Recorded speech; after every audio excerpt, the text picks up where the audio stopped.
you could see what I see, our communities in unity, no frustration from brutality, with our black nation a reality.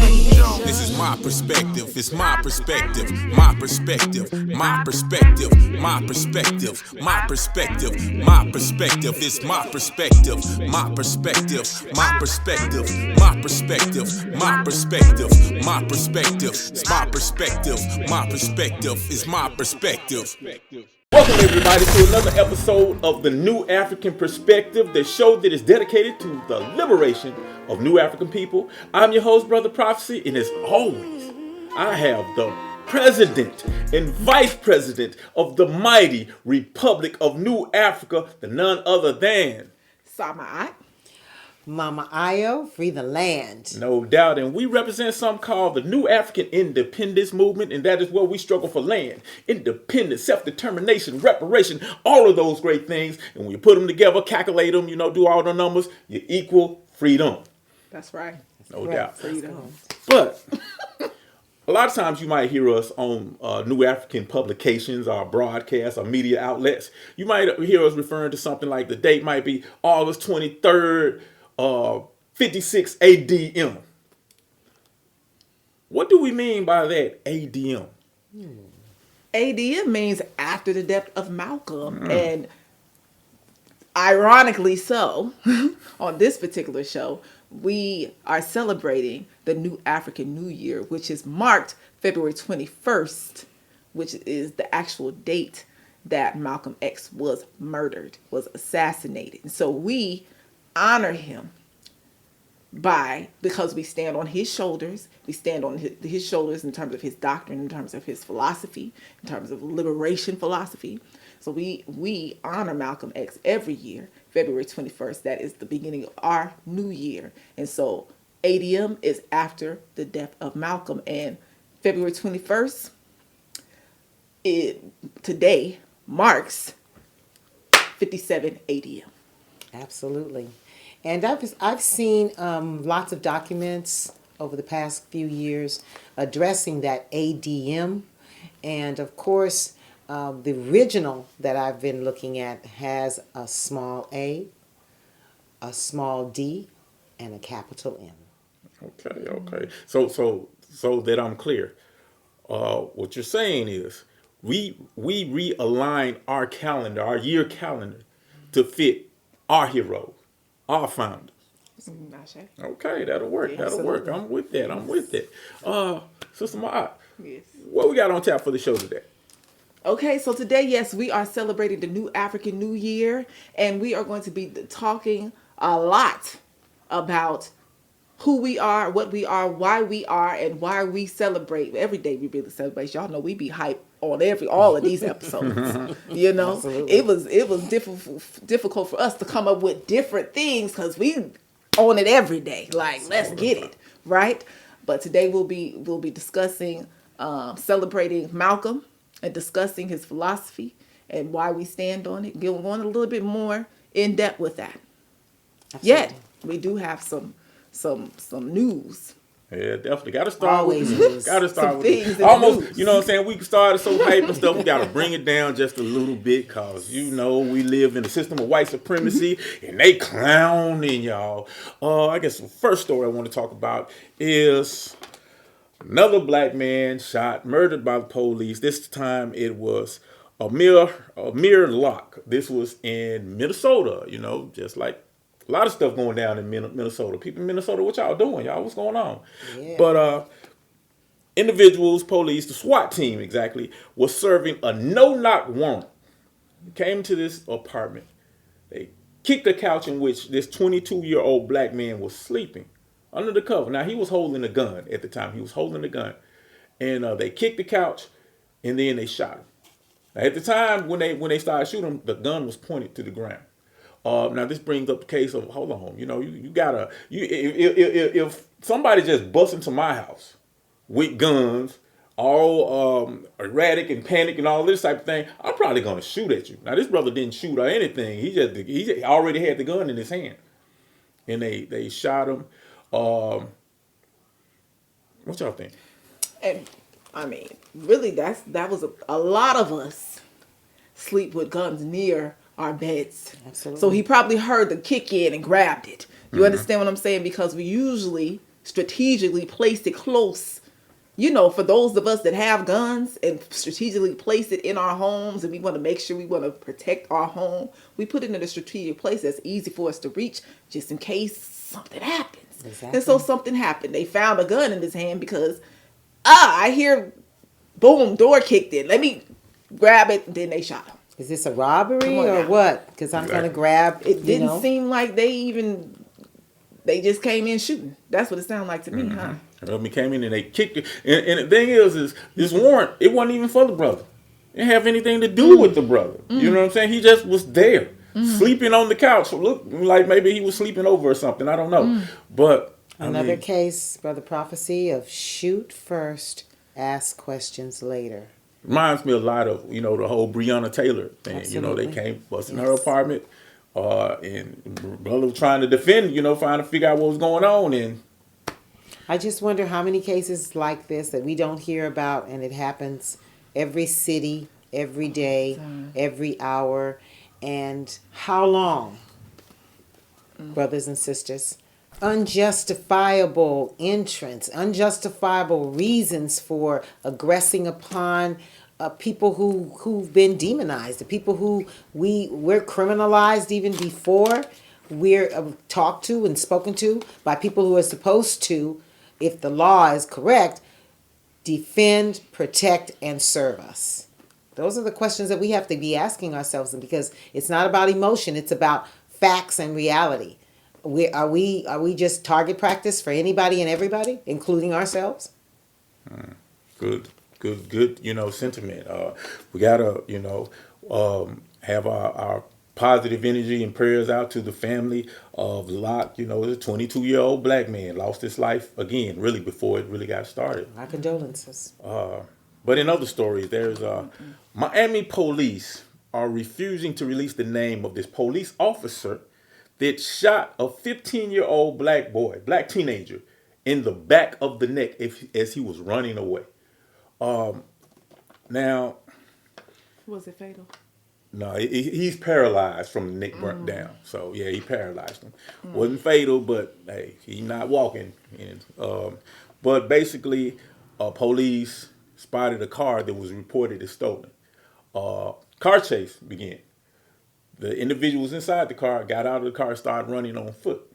Police chased them and started shooting this 15-year-old black child in the back of the neck, paralyzing them from the neck down.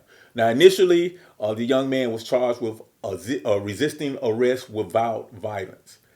But ultimately, when this case started getting some publicity and people started getting outraged because this guy was shot in his back, shot in the back of the neck, running away, so he was not posing a threat, the police department began to protect this police.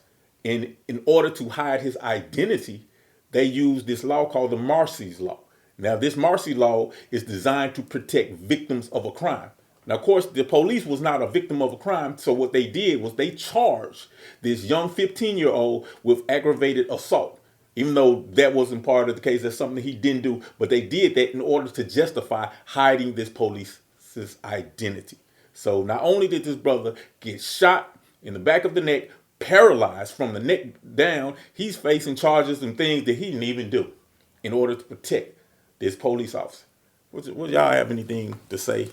Just that sounds like double speak, twisting laws, making sure that it's always, again, I say that we're assumed guilty when we are aggressed upon by people who are supposed to serve and protect. But we're already criminalized. How do you change a mentality of a white supremacist organization to serve and protect and defend the community versus aggressing upon them?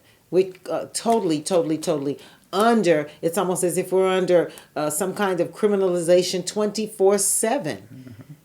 24/7. Is it open season on black men? Children? Open season? Always? Always. And for how long? How long are we willing to sit on the sidelines and do nothing? I know I'm tired of hearing about and witnessing what is being done to our people, man, woman, and child, across the board. At some point, we have to get extremely active in what it is that we're going to do about this, the real pandemic. This is our pandemic. Exactly. We've been dealing with a virus called white supremacy for over 400 years. Absolutely. And it spreads.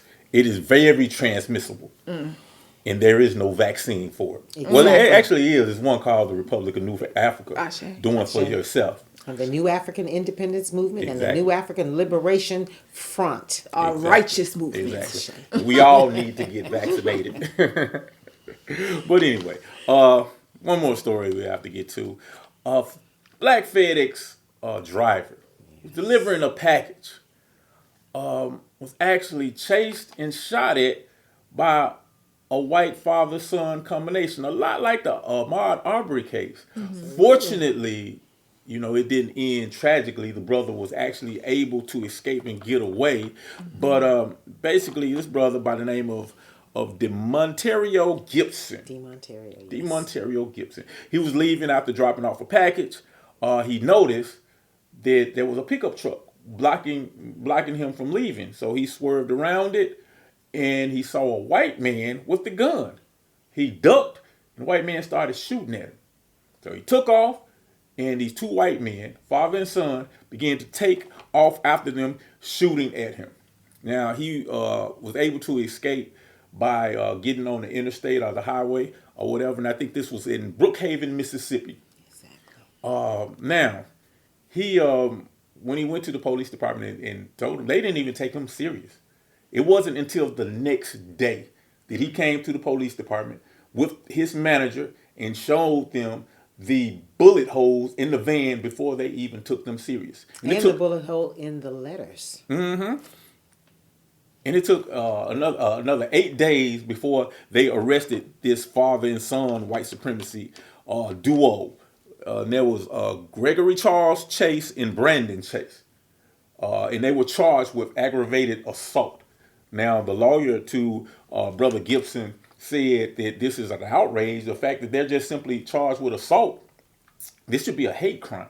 Exactly. It should be attempted murder. Attempted murder. Exactly. Because you don't shoot a gun without the intending to kill. Exactly. Period. These were not warning shots are shot up in the air. When you're being shot at, that's attempted murder. Exactly. This brother was he's just trying to do his job. He's a deliver. I mean, FedEx, you have a uniform on. You have a van with a big FedEx sign on it. You ain't trying to rob anybody. And You're delivering packages, right? Exactly, delivering packages, and so it's crazy. This was in Brookhaven, Mississippi. He's 24, and right now, I think FedEx decided at first that he was not going to be paid. He was put on leave, but they were not going to pay him. In the course of working for someone, and you are shot at or injured, of course the company is supposed to take care of you and to understand. And you are 24, you've been shot at, you're going to have post-traumatic stress syndrome, because I'm sure that has never happened to that young man before, that someone is shooting at you and they're shooting to kill and you're fleeing for your life. And he has to go into therapy to process, because you're 24, this has probably never happened to you before, you're not living in that type of environment. You're going to close your eyes and relive this every single moment. Yes, you do. And I'm hoping that the family and the community rallies around this young man, because in my mind and in our minds, it should transform his relationship with the system, this system of not only your job not supporting you, but the system of white supremacy and the legal system addressing your case. Yes, because if I'm not mistaken, he was sent back to work on that same route, like the next day or next couple of days. Basically, he come to work and said, "Hey, I'm trying to do my job for y'all, and people shooting at me." Like, okay, all right, we'll take care of it, but go back to work. It's crazy. It's insane.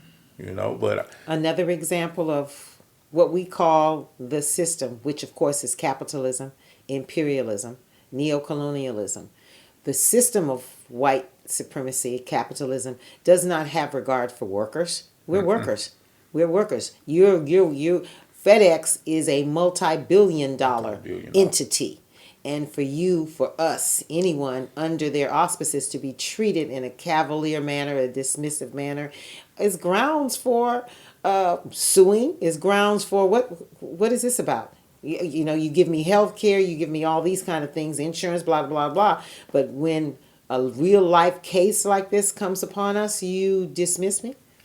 That's a wake-up call.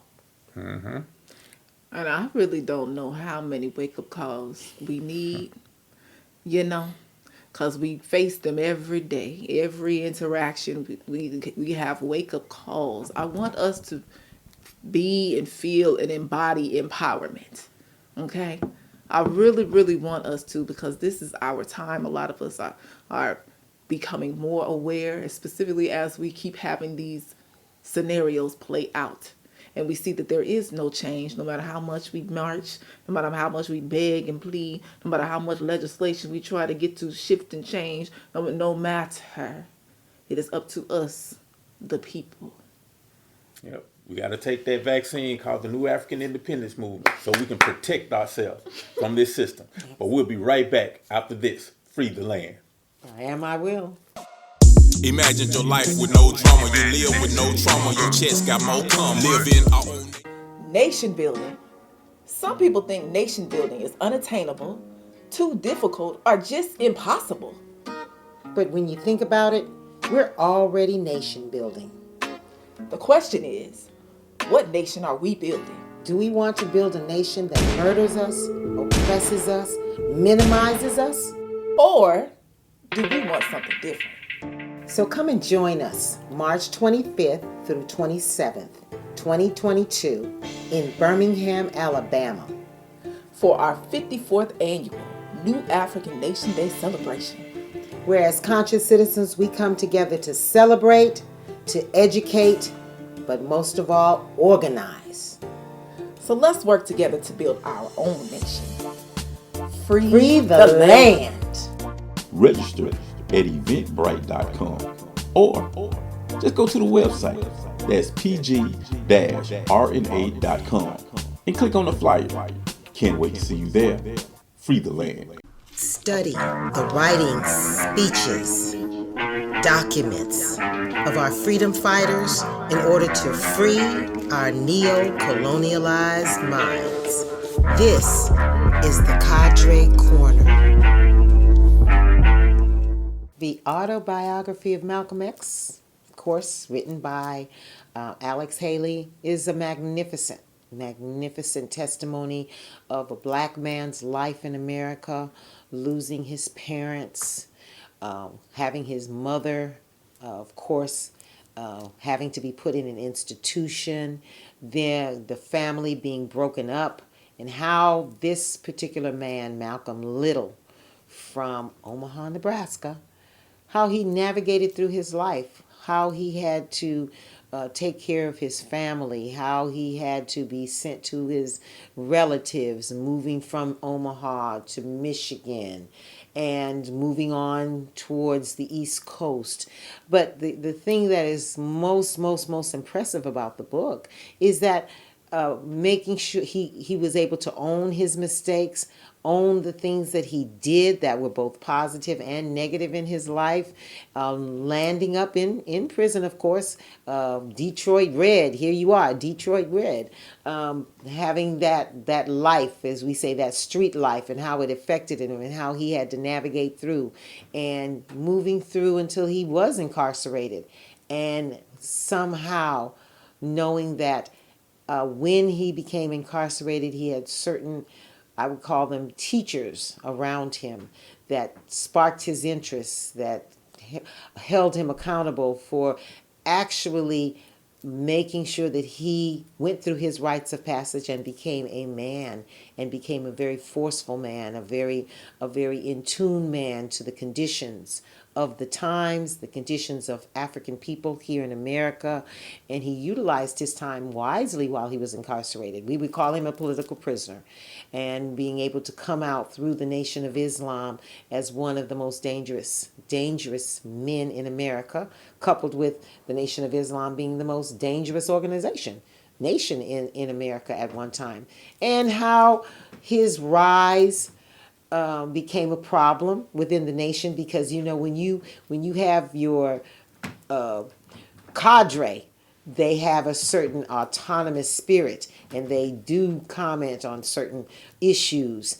And at certain times, we know that some people don't like it. There may be jealousy, envy, all types of things. There may be the need to move slower, but Malcolm had to eventually move on because the relationship became strained. And for him to, as a I call him a prophet, a messenger that was sent to us, taking his time to look at another lens, and not only a national lens, but an international lens, and taking our struggle from a civil rights to a human rights movement, and how he wanted to establish and to hold America responsible for our continued suppression, oppression, racist tendencies, laws, and launch it to the World Court under the banner of human rights. That was a magnificent thing. And one of the things that I was impressed upon is that Malcolm took at his side his most beloved wife, friend, sister, and held her, great in his hands and his arms along with his children. So for me, I feel that this book should be in everyone's home. It should be a book that is necessary for our sisters and brothers to use as a rites of passage. And with that, I invite you, the autobiography of Malcolm X, Free the Land. That's the autobiography of Malcolm X.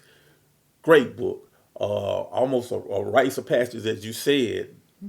I mean, I know it's one that changed my life personally. I read it in high school, and I never was the same.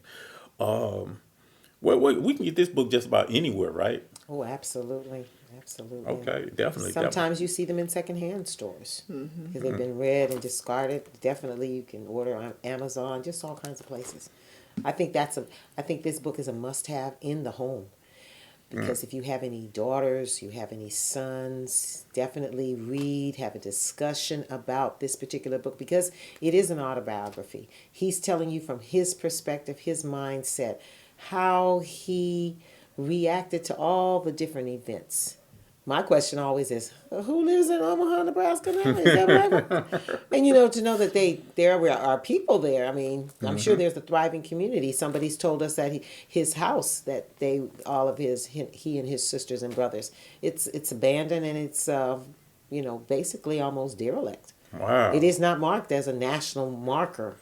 Wow. And of course, the people of and I'm not even sure if it's even still standing.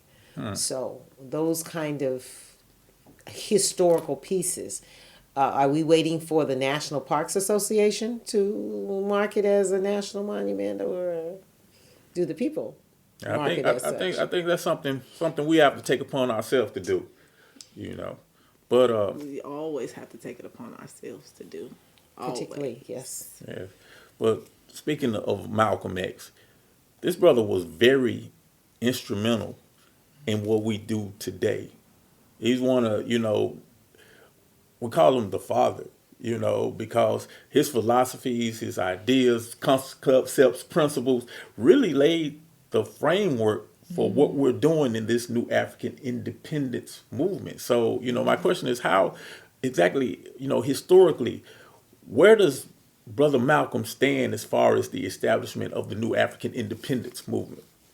That's a good question. Where does he stand? Yeah, I just, what is his contribution? Why, how important is he to actually the establishment of what we're trying to do? Well, it's very extremely important. We follow his doctrine to the T. Even within our New African Creed, we believe in the Malcolm X doctrine. You understand what I'm saying? So we formulate the way that we move, which is independence, and which is righteousness, and which is in alignment with universal law and order, and which is totally stepping outside of the box of the enemy that the enemy has created for us, right? That we live and dwell in every single day.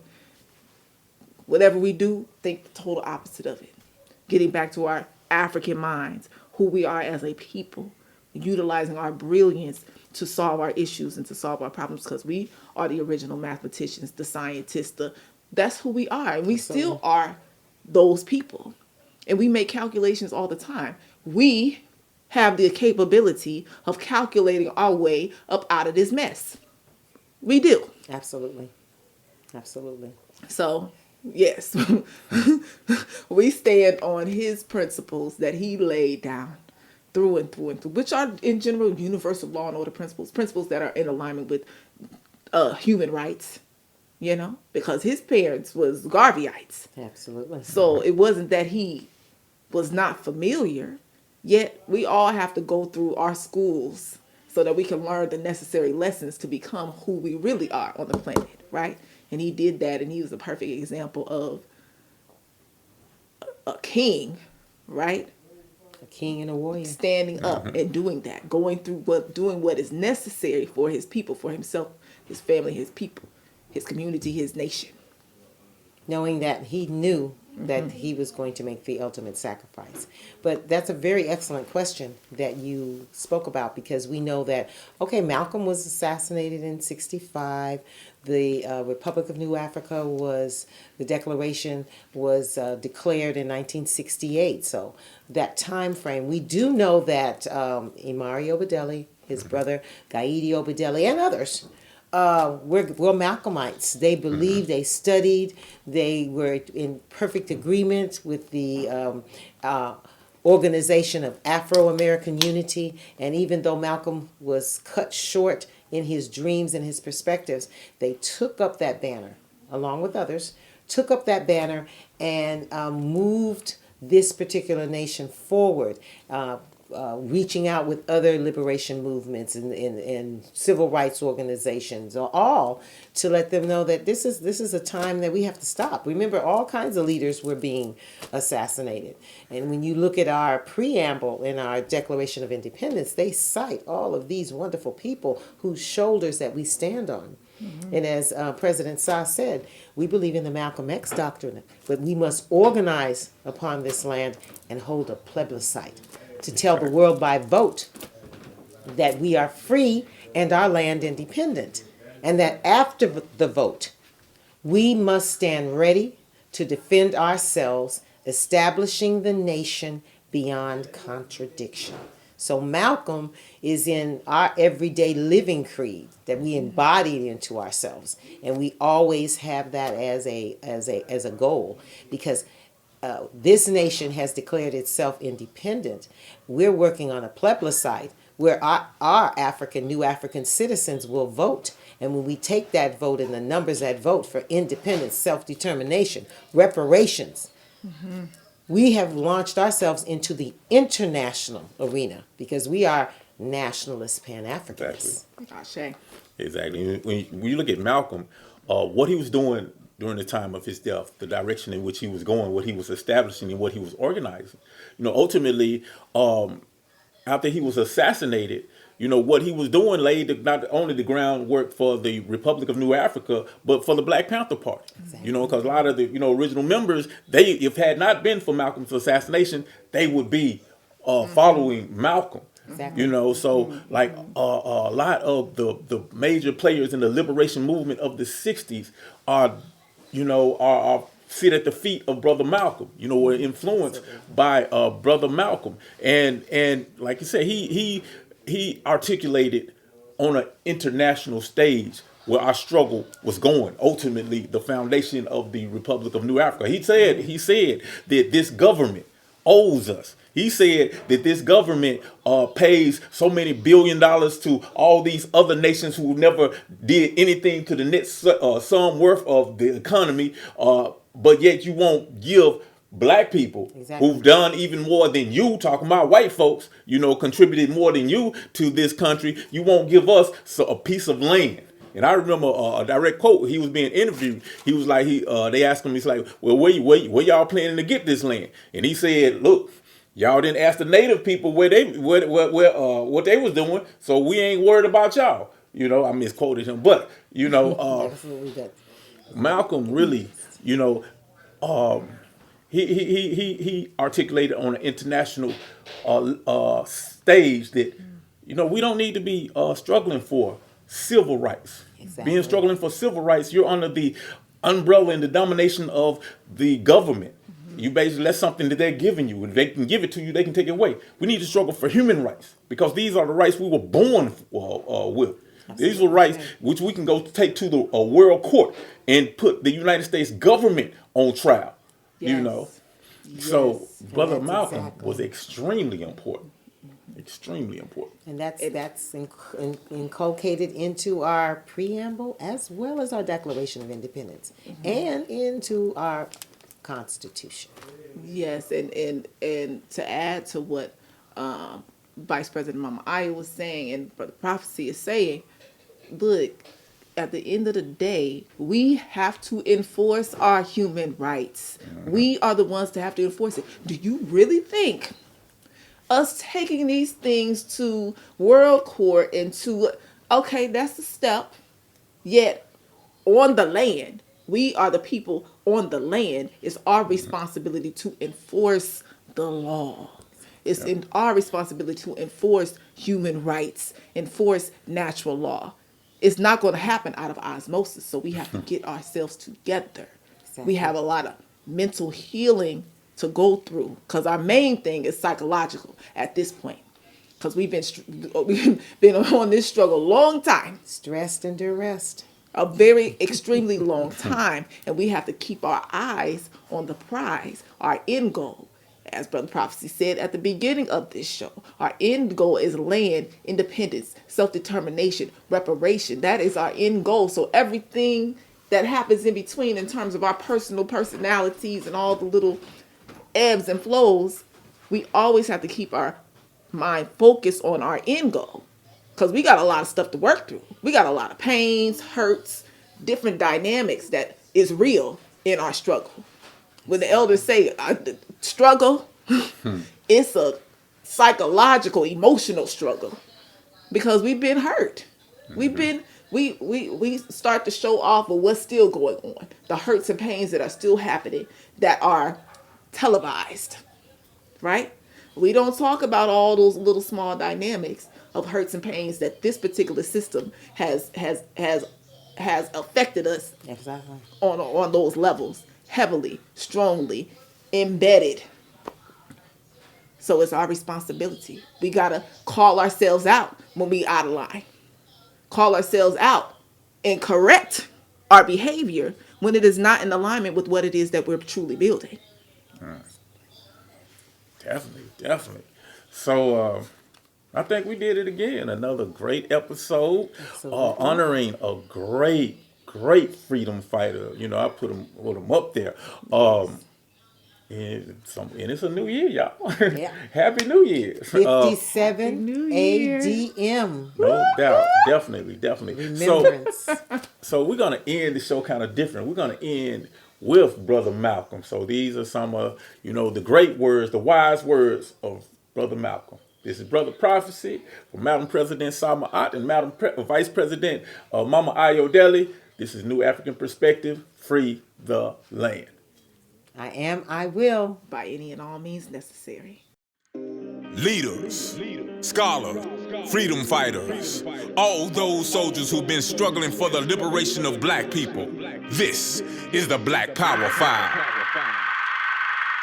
They put their club upside your head and then turn around and accuse you of attacking them. Every case of police brutality against a Negro follows the same pattern. They attack you, bust you all upside your mouth, and then take you to court and charge you with assault. What kind of democracy is that? What kind of freedom is that? What kind of social or political system is it when a black man has no voice in court? has nothing on his side other than what the white man chooses to give him. My brothers and sisters, we have to put a stop to this. And it will never be stopped until we stop it ourselves. They attack the victim. And then the criminal who attacked the victim accuses the victim of attacking him. Yes, sir. This is American justice. Yes, sir. That's right. This is American democracy. Yes, and those of you who are familiar with it know that in America, democracy is hypocrisy. Right. Now, if I'm wrong, put me in jail. But if you can't prove that a democracy is not hypocrisy, then don't put your hands on me. Well, how do you intend to gain possession of this land that you want, and how do you intend to get there? That's a good question. The contribution that the black man made in this country, which amounts to 310 years of slave labor, for which we have never been given a dime or a cent, places a burden upon the American white man today for which the government should pay. Since we cannot live in peace together, mixed up on this continent, the alternative to that solution is to divide a separate part of this country into which our people can migrate, and in which the government, again, should supply us with the machinery and the tools necessary to establish our own independent society and our own independent country. And in this way, it will be creating a solution that the black man himself, our people, ourselves, can bring about if we have that capability. And for your clarification, because this has been brought up, some people say, well, why should the government do this? If this government can send billions of dollars to communist countries like Poland and Yugoslavia and to neutralist countries in Asia and Africa who have never made any contribution whatsoever to the sum net worth of this economy and country, and at the same time, this government feels that it is too much to set about something real to solve the problem for the slaves who made a greater contribution even than your people did, why the government doesn't even deserve to continue to function as a government. What land is available that's not already possessed by others? When you came to this country, the land was inhabited by the Indians, and you didn't have any problem then.